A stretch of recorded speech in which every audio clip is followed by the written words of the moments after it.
Tinokuchingamidzai kuchechi yeChrist Embassy yepamhepo yatinoita muchishona. Iko zvino hapachina chikonzero chokupedza svondo rose usina kupinda chechi, nokuti painopindwa unenge usipo, kuda wakanga uri kubasa pakaenda vamwe kuchechi, kuda wakanga uri parwendo, kuda chechi yeChrist Embassy haisati yakuwanikwa kwaunogara, kana kuti unofarira hako kudzidza shoko raMwari nechishona. Ino ndiyo yave chechi yako. Chipinda tinamati.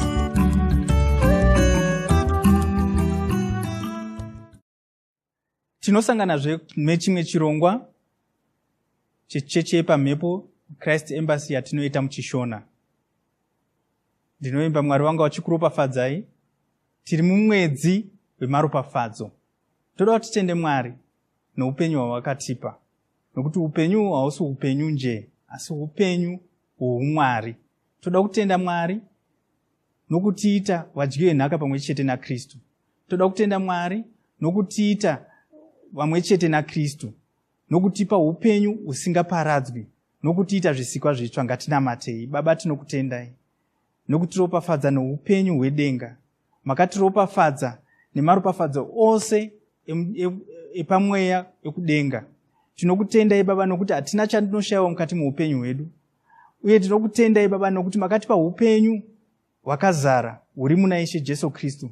Takachengetedzwa muna Ishe Jesu Kristu. Tiri vapenyu, tinorarama, uye tinopfuurira mukurarama uku muzita raIshe Jesu Kristu. Ndinokutendai Baba nokuti upenyu hwatiinawo, upenyu hwechiedza, upenyu hwerugare, upenyu hunoendeka muzita raIshe Jesu Kristu, upenyu husingabatwe nevakaipa muzita raIshe Jesu Kristu. Ndinokutendai naizvozvo. Haleluya. Toda kutendazve Mwari, panguva ino toda kuti tiropafadze zvinhu zvatinobata nemaoko edu. Toda kuti tiropafadze mumafambiro edu, mune zvinhu zvatinoita, mumabasa atinobata. Toropafadza nokuti tisu tinoropafadza zvinhu zvedu. Miromo yedu ngatiishandisei kuropafadza zvatinobata. Haleluya. Ndinokuropafadza iwe mabasa ese pandinobata, nokuti uchaendeka. Zvese zvandinobata ndinokurayira kuti iwe unobudirira. Hakuna chinhu chinobatwa neni chinotadzikana, hakuna chinhu chinobatwa neni chinokundikana. Uye pese pandinofamba, ndinofamba muchiedza, ndinounza chiedza, nokuti ndinotakura Mwari. Pese pandinenge ndiri pane utano, pandiri pane ufumi, pandiri pane rugare, pandiri pane chiedza chaMwari, nokuti ndiri chiedza chaMwari. Pese pandinofamba mumhuri yangu ndinounza chiedza, pabasa rangu ndinounza chiedza. Pese pandiri chiedza chiripo, umwari huripo, muzita raIshe Jesu Kristu. Hatikundikane, hakuna chinouya kwandiri chinobudirira, nokuti chombo chese chakagadzirwa ini hachibudiriri. Muzita raIshe Jesu Kristu ndo nhaka yangu semwana waMwari. Muzita raJesu Kristu ndinotenda. Toda kutenda iye zvino patinonzwa shoko raMwari rinopinda matiri, rova upenyu hwedu, roshandura magariro edu, roshandura maitiro edu, roshandura manzwiro uye nemaonero atinoita zvinhu. Ndokusaka tichimirira kuti tinzwe shoko raMwari, kuti maonero, maitiro, magariro, zvese zvatiri zvinoshandurwa neshoko raMwari. Ngatinamatei nendimi muzita raIshe Jesu Kristu. Ribo romakashika rabo ababasinti ramo shikeria moko zotori makarabo zimori akashikeria moko zotori bakashika parimotori makasanta raboko shika ria zotori makarabo babasanta rako shikeria moko zotori makashanta rabo babasanta remoko shikeria moko zoto ribo babasanta rabo mashikeria moko zotori makashika rimokoto riba babasanta remoko zotori bakasika rimoko zotori makashikeria moko zoto rama shikeria bo babasanta rabo zika remoko shika. Haleluya. Tinotenda Mwari, panguva ino tichamirira kuerengwa kwechidzidzo chedu cherhapsodi chanhasi.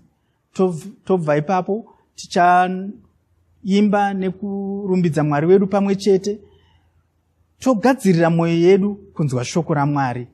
Haleluya. Muropafadzwe. Chidzidzo chedu cherhapsodi chanhasi chatinopiwa naMufudzi Kristo yaKilome. Musoro wenyaya unoti, Mwari munhu anoshanda nemitemo. VaRoma 16:20 inoti, zvino Mwari worugare uchakurumidza kupwanya Satani pasi petsoka dzenyu. Nyasha dzaShe wedu Jesu Kristu ngadzive nemi. Kune vanhu vakasibvunza vachiti, ko sei Mwari vasina kugara vangoparadza Satani? Sei vakamutendera kuti akanganise zvinhu pasi rose? Aiwa, Mwari havaifanira kuita izvi. Vane mitemo yavakaisa. Mitemo iyi inotendera kuti Satani ange aripo. Mwari havagoni kutyora mitemo iyi. Havana wavanobiridzira. Mwari ndivo vakasika Rusifa. Vakamusika vasati vatombosika munhu. Rusifa uyu yakanga iri ngirozi huru. Yakanga iri ngirozi yakazodzwa. Akanga ari jinda raMwari. Ndiro raiva jinda ravo guru. Asi akazopandukira Mwari. Ndipo paakashanduka.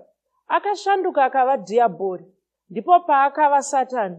Chizoro chake chakabva chashatiswa. Mwari vakazosika munhu. Munhu uyu akanga ari Adhamu. Aigara mumunda weEdheni. Mwari vakamusika nemufananidzo wavo. Vakamusika kuti ave neupenyu sehwavo. Asi Satani uyu akabva aronga zano.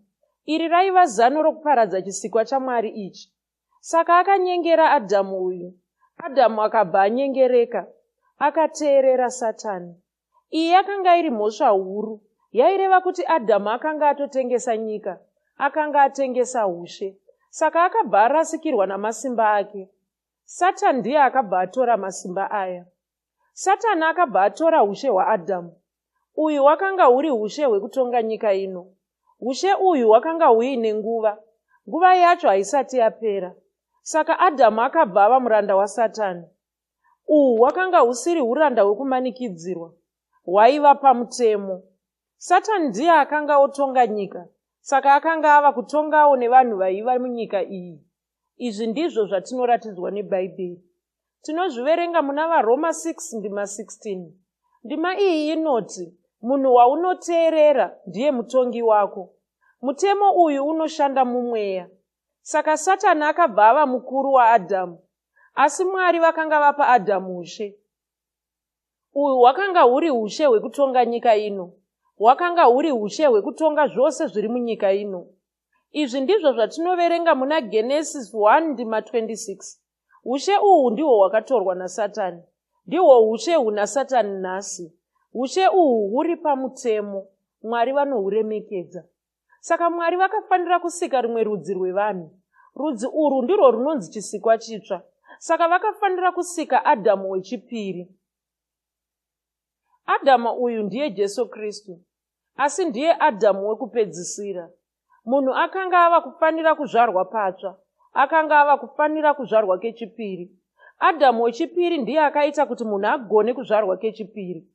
Izvi zvaibva zvaita kuti munhu abviswe muutongi hwaSatani. Utongi uhu hune rima. Izvi ndizvo zvatinoverenga muna vaKorose 1:13. Ndima iyi inotaura ichiti, vakatisunungura pasimba rerima, vakatiisa muushe hwemwanakomana worudo rwavo. Iwe unogona kunge wakazvarwa patsva. Izvi zvinoreva kuti wakabviswa muushe hwaSatani. Satani hachina mvumo yokukutonga. Wava muushe hwemwanakomana waMwari. Wava mwana waMwari. Wava mugari weushe hwaMwari. Namata mumashure mangu uchiti, ndinokunamata imi Baba vakaropafadzwa. Ndimi mutongi wedenga. Ndimi mutongi wenyika. Muri mukuru. Mune simba guru. Mune tsitsi. Mune nyasha. Mune rudo. Hapana akaita semi. Ndimi moga Mwari. Ndimi moga mune njere. Mabasa enyu akanaka. Nzira dzenyu dzakarurama. Ndinokutendai. Makandipinza murusununguko rwevanakomana vaMwari. Makadzika midzi yangu muZioni. Mukandisimamo semuti wakarurama. Makandisimamo kuti ndibereke zvibereko zvekururama. Makandisimamo kuti ndiite mabasa ekururama. Amen. Dzimwe ndima dzinotsigira chidzidzo chanhasi ndedzinoti Deuteronomio 32 ndima 4 namapisarema 92 ndima 15.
Timiwe kutanga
Haleluya.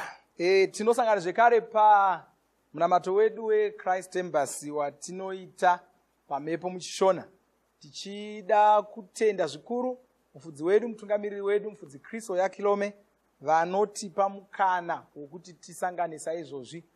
Sokugara kwandinoita ndichitaura, ndinoziva kuti muri kuropafadzwa, muri kukomborerwa, zvinhu zvenyu zviri kutoshanda zvakanaka, zviri kutofambira mberi papapa. Saka musavora mwoyo muchiti ndakapinda muminamato iyi kaviri katatu asi hapana chandati ndaona. Aiwa, handizvo. Shanduko zhinji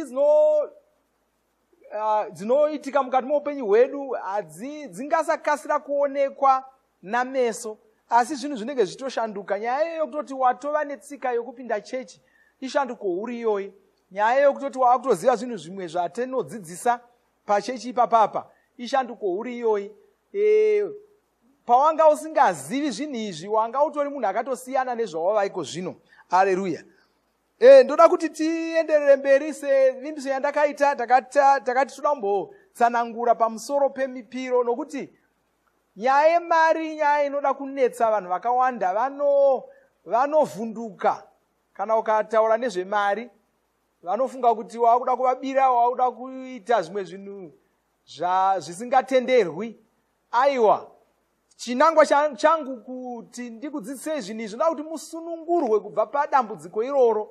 Haleluya. Chinoita kuti vanhu vavhunduke mari hakusi kuti mari haifaniri kutaurwa nezvayo, asi kuti kunyima. Kunyima kushanda kwamadhimoni, ritori dhimoni irororo. Saka ukaona uchingovhunduka mari, panorehwa mari wotodikitira ziya, zvinoreva kuti kunyima kuchakakuwandira. Haudi kunzwa kuti mari yako yahiwa nomumwe munhu asiriwe. Ndo panotanga zvinhu zvose. Bhaibheri rinotaura chikwanzi kunyanya kuda mari ndiko kunovamba zvivi zvese. Zvivi zvese zvinobuda pakuda mari. Ndo zvinotaurwa neBhaibheri. Saka usaregera rudo rwemari rwuchiita kuti ugumbuke kana ikataurwa nezvayo. Sunungurwa kubva pazviri. Saka takataura musvondo rapera, ndakatora nguva yokutsanangura kuti nemhakei tichifanira kupa mupiro kuna Mwari. Tikati mipiro haisiri mari yatinopa kubatsira chechi. Mipiro ndo nzira yekunamata nayo Mwari. Kana usingapi mipiro hausi kunamata Mwari. Usafunga kuti kungofugama uchidemba kuna Mwari nokuchema kwavari ndokunamata Mwari. Uko kungokumbirawo hako kwaunogona kungoita chero kumunhu. Unogona kutofugama kumunhu uchikumbira, asi mupiro hauna mumwe munhu anopiwa, unongopiwa Mwari chete. Ndo unosiyanisa vanhu naMwari. Kana pamupiro apa ndo panosiyaniswa vanhu naMwari. Tikaonawo pamunhu mupiro totoziva kuti watova Mwari wako. Zvino Jesu ndo Mwari wako, Jehovha ndo Mwari wako, vape mupiro. Takaverenga ndima dzatakaona Deuteronomy 16 ndima 15 kusvika 17 yakatitaurira kuti musauya pamberi paJehovha musina chamakabata. Takataridzwa ndima dzakawanda dzinotitaridza kuti tinofanira kupa mipiro kuna Mwari. Haleluya. Tinofanira kupa mipiro kuna Mwari. Zvino ndoda kuti ndingotarira pa mhando dzemipiro dzatinofanira kupa. Tine mhando mbiri dzatinofanira kunzwisisa pamusoro padzo dzemipiro. Pane mipiro yatinosungirwa kupa. Mipiro yatinosungirwa kupa yatisina sarudzo yokuti topa here kana toregera. Tozoita mipiro yatinosarudza zvokupa. Kuda regai ndigadzirisei papa ndataura nditi mipiro yose tinofanira kupa. Hatina sarudzo yokuti ndopa mupiro here kana ndorega kupa mupiro. Tinofanira kupa mupiro. Asi pane mipiro yakatarwa yatinosungirwa kupa nenzira yakatarwa. Kunzi unofanira kupa mupiro uyu wakawanda zvakati. Asi pane imwe mipiro yatinosarudza zvokupa, asi tinofanira kungoipa, asi tinosarudza kuti ndopei. Saka ndo mhando mbiri dzemipiro yatinayo. Pamipiro yatinosungirwa kupa, mipiro yatinosungirwa kupa nechiyero chakatarwa, kunoti mupiro wegoo rekutanga, ndo mupiro wokutanga iwoyo. Kozouya mupiro wechegumi. Mipiro miviri iyoyo hatisarudzi kuti topei, tinotoudzwa kunzi tinofanira kupa chii. Regai ndikutaridzei Exodus 34 ndima 19. Exodus 34 ndima 19. Titarire ipapo. Kwanzi zvose zvinotanga kuzarura chizvaro ndezvangu, nepazvipfuwo zvako zvikono zvose zvinotanga kuzarura chizvaro, kana pamombe kana pamakwai. Kwai zvose zvinotangira kwai ndezvangu. Chandoda kuti munyanye kuona ipapa apa ndechokuti Mwari vane zvimwe zvinhu zvavanototi ndezvangu. Zviri mudanga mako asi vanoti ndezvangu. Ndiwo unozvichengeta asi vanoti ndezvangu. Imari iri mubhengi mako asi vanoti ndeyangu. Mwari vane zvinhu zvakadaro. Zviri mumba mako asi vanoti ndezvangu. Ifuma yaunoverenga yaunotobvisira mitero, asi Mwari vanoti ndeyangu. Ziva izvozvo. Pabate ipapo, pazvinhu zvaunazvo pane zvimwe zvinhu zvinonzi naMwari ndezvangu. Usakanganwa izvozvo. Saka usangodya zvese uchifunga kuti ndezvako. Kuchenjera kutotsvaka kuti zvino pafuma yangu Mwari zvavanoti vane yavo ipapo. Deno ndawana ungandijekesera kuti ndezvipi zvacho, ndigare ndatsaura ndisanodya nezvisi zvangu. Haleluya. Chimwe chacho mupiro wegoo rokutanga. Ndo zvatataura izvozvo. Mupiro wegoo rokutanga. Regai ndiverenge pandima 26 yachona yaExodus 34 iyoyo. Kwanzi zvokutanga zvezvitsva zvomunda wako unofanira kuuya nazvo kumba kwaJehovha Mwari wako. Haleluya. Haleluya. Kwanzi zvokutanga zvezvitsva zvomunda wako unofanira kuuya nazvo kumba kwaJehovha Mwari wako. Zvomunda wako, munda wako ndoupiko? Kuda kubasa, kuda ibhizinesi raunoita, zvokutanga zvaunokohwa kekutanga. Zvino kana tichitaura pakurima mbeu muminda, tinonzwisisa kuti tinokohwa pagore pagore, pagore pagore, pagore pagore. Saka kureva kuti gore rimwe nerimwe une zvitsva zvokutanga zvinotanga kukohwiwa ipapo. Kureva kuti pagore negore une mupiro une goo rokutanga raunopa Mwari.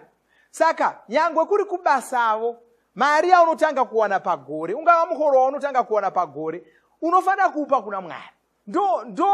Ndo mupiro wegoo rokutanga iwoyo. Unofanira kungwarira nokuuziva zvinhu izvozvo. Mwari vanoti izvozvo ndezvangu. Haleluya. Hazvisi zvako.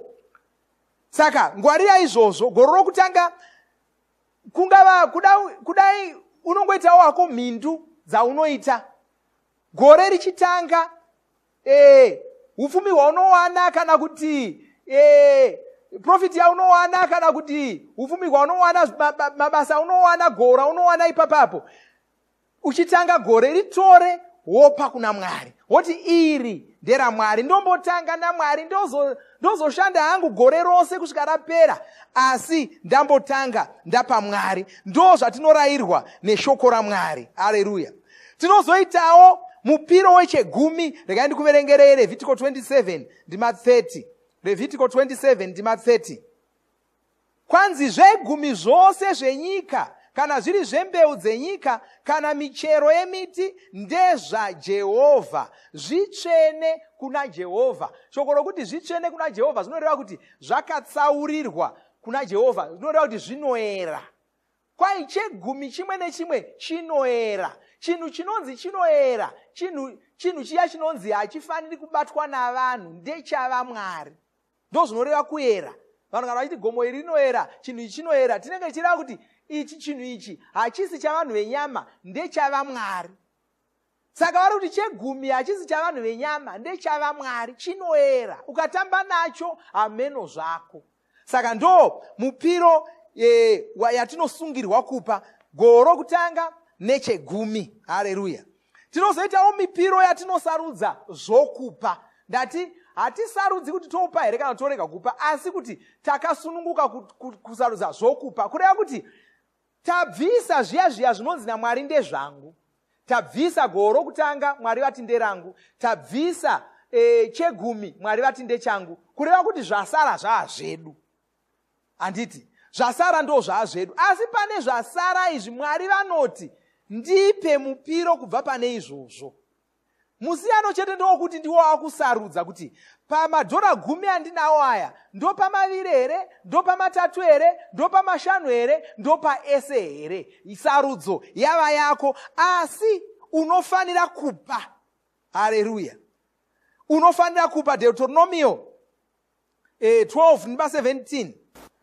Usadya mukati mamasuo ako zvegumi zvezviyo zvako, kana zvewaini yako, kana zvemafuta ako, kana vana vemhongora dzemombe dzako, kana dzamakwai ako, kana chipikiso chipi nechipi chaunopika nacho, kana zvipo zvokuda kwako, kana chipiriso chinotsaurwa noruoko rwako. Haleluya. Saka tinoratidzwa ipapapa anotaura pamusoro pezvipiriso zvaunosarudza iwe pachako.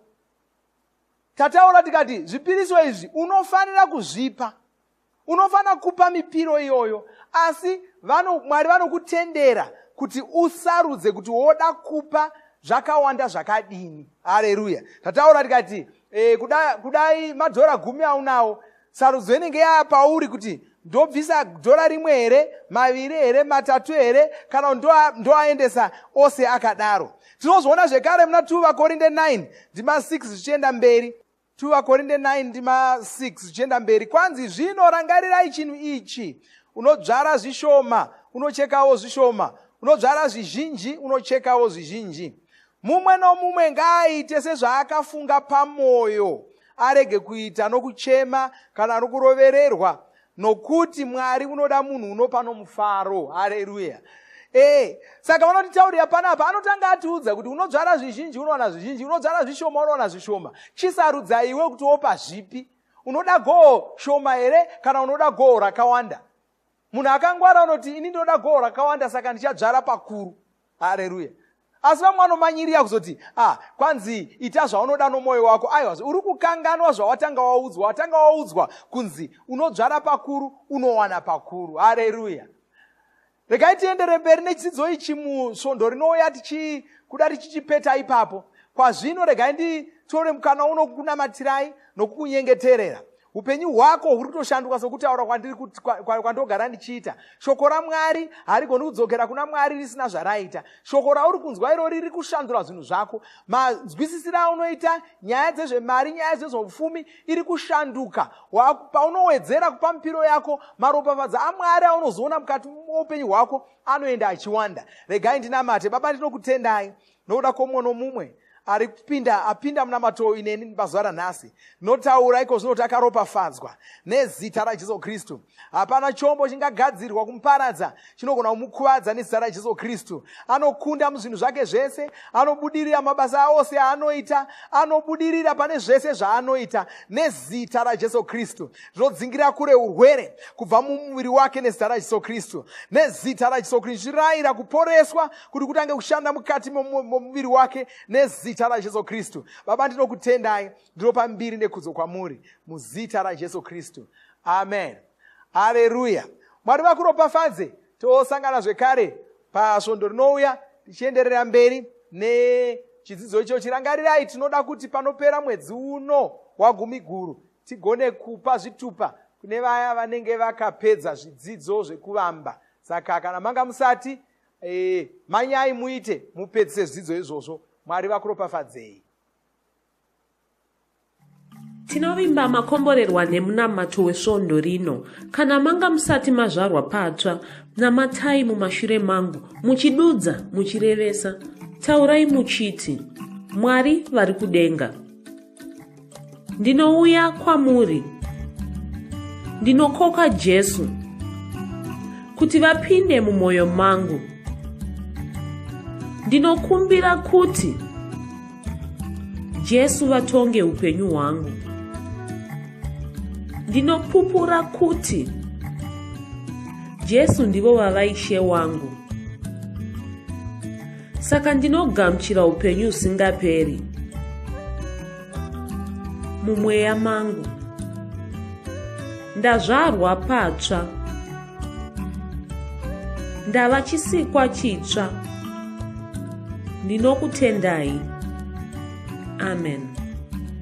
Makorokoto mazvarwa patsva, tinokugamuchirai muchechi yeChrist Embassy. Titumirei zita renyu nekwamunogara. Munogona kutumira iri SMS kana WhatsApp pa 0772 215-931 kana kutuma tsamba pa shonaror@gmail.com. Muchida kupa mpiro yenyu neEcocash, rovai namba *151*2*5*58225# motevera zvinenge zviri kutaurwa neEcocash ipapo. Kana muine nhare dzemazuva ano munogona kushandisa KingsPay kupa mpiro yenyu. Shandisai kodi inoti TNIOG nemavara makuru. Tinoda kukuzivisai zvinotevera. Musangano wevafudzi nevatsigiri veshumiro yedu IPPC uchaitwa kuLagos, Nigeria kubva musi wa13 kusvika 19 Budzi. Kubva musi wechishanu 3 Mbudzi nenguva dza7 manheru kusvika Mugovera 4 Mbudzi na7 manheru tichange tichinamata pamhepo. Zvipei nguva panguva idzi dzokubatana nesu pamunamato uyu. Tinenge tiri kunamatira mabasa tinoita pasi rose tichishandisa bhuku reRhapsody. Titumirei kero dzenyu dzepaindaneti email tikunyoresei mugone kubatana nesu pamunamato uyu muri kwamunenge muri. Munamato uyu hauchaitwi musi wa28 Gumiguru. Tinokurudzira kuti musadarikwe nezvidzidzo zveRhapsody zvatinotuma zuva roga roga. Zvidzidzei kuti shoko riwande mamuri mugone kumurisana nezvinhu zvinonetsa muupenyu.